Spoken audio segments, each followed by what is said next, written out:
I thank you so much for tuning in. I'm Reverend Dr. Victoria Jewel Hart, and I speak on spiritual and natural laws for walking into your dreams. This series is involving love, so today's message will be titled Increasing Our Ability to Love. So let's get started. According to Emmett Fox, there is no difficulty that enough love will not conquer.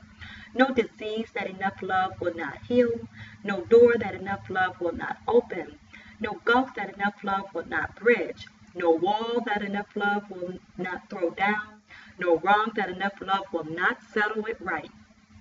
It makes no difference how deeply seated may be the trouble, how deeply the outlook may come, how muddled the tangled web we weave, how great the mistake, or a sufficient realization of love will dissolve it all. Not only scientifically, but it is true.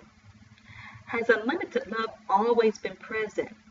We have heard the expression, God is love. If this is true, was all of creation brought forth by divinity expressing itself as love?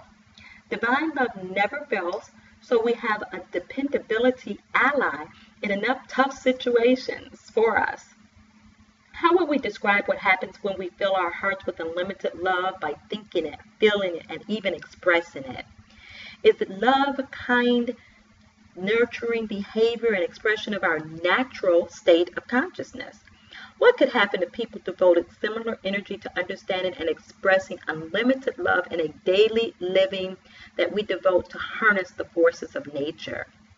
If we look beneath human conditioning, when we discover that the basic nature of the human brain is a wonderful openness to greater realities and aware presence, we are naturally curious, responsive, and alert to the world around us. Our longing to drink more deeply from the wellspring of life often sets us on a particular pathway experience. Is our innate sensitivity and searching a desire to connect with the greater reality? Is this a seed of the wisdom of love that can ripen into fruitful expression within each and every one of us? Is unlimited love concerned with conditions? Does it make a difference how long a condition or difficulty has lasted? Constant, unlimited love can communicate itself to the most bitter person or situation, anytime, anywhere, any place. It is the one power that can eventually and successfully cut through the obstacles in practically any situation or difficulty. And success often follows the overcoming of each difficulty.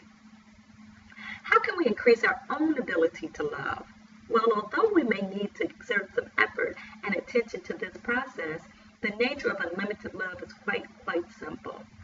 Whenever our hearts are fully open in response to another person, place, or situation without reservation, we experience a moment of pure, unconditional love.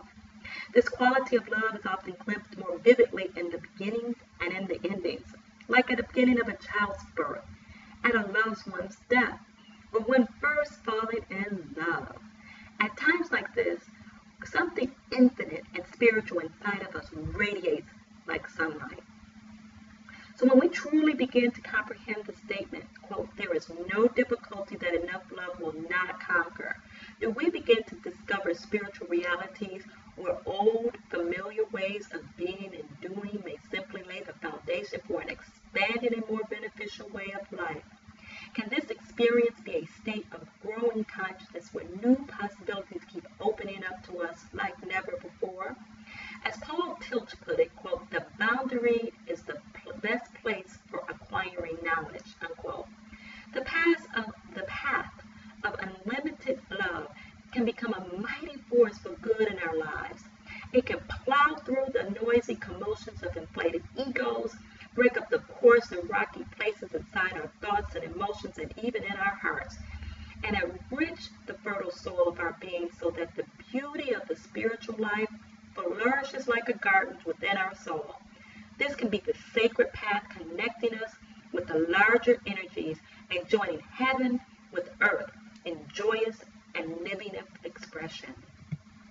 In closing, John Mark Templeton remarks, quote, staggering amounts of manpower and money are devoted each year to discovering, understanding, and harnessing the forces of nature. Almost everyone agrees, however, that one of the greatest forces on earth is love. Should churches finance research into the elemental force?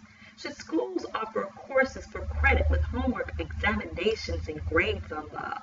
The real wealth of a nation does not come from the mineral resources, but from what lies in the minds and hearts of its people.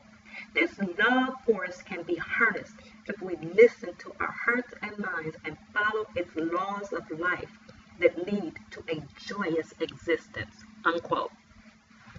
So I want to thank you for tuning in today, and I pray that you share this message with at least one other person if you really feel blessed by it. I have lived the laws of love, and I live my dreams every day in my dream locale. I'm just sharing this because I felt it was the root to all of the spiritual laws that I was living. I was living the life that I love. I pray you have a divine day and be blessed. Feel free to contact me at AskDrVictoria@lightyourpurpose.com.